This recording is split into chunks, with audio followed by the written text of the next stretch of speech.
আসসালামু আলাইকুম বন্ধুরা, কেমন আছো তোমরা সবাই? আশা করি তোমরা সবাই অনেক অনেক ভালো আছো। চলো আগে এই ভিডিওটা দেখি, তারপর আমি কিছু কথা বলতেছি। আমার বাসা এখানে ছিল, আপনারা জানেন। আমি 25 বছর মোহাম্মদপুরে বাস করছি, এখন মিন্টু রোডে থাকি। আমি এই কেন্দ্রেই ভোট দিতে আসছিলাম। গেটটা পার হয়ে যখন ভিতরে গেছি, আমাকে শোনাই দেওয়া হলো আপনার ভোট হয়ে গেছে। আমি চলে গেছিলাম। তো সেম কাহিনী কিন্তু আগে আমার লগে দুইবার হয়েছে। দুইবার ইলেকশনে আমি খুব কষ্ট করে গেছি, গিয়া দেখি আমার ভোট হয়ে গেছে। তো তোমরা চিন্তা করো, ঢাকা থেকে গাড়ি ভাড়া যাই ঝামেলা পোয়ায়া বাড়িতে গিয়া যদি তুমি ভোট দিতে গিয়া কেন্দ্রে দেখো তোমার ভোট হয়ে গেছে, তাহলে তো তোমার আর কিছু করার নাই।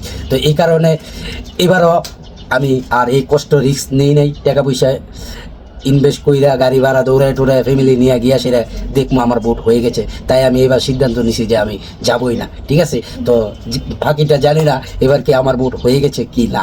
তো ভালো থাকো তোমরা সবাই, সুস্থ থাকো, নিরাপদে থাকো। আল্লাহ হাফেজ, আসসালামু আলাইকুম। ओह यार, यार ये कितनी औसम है यार।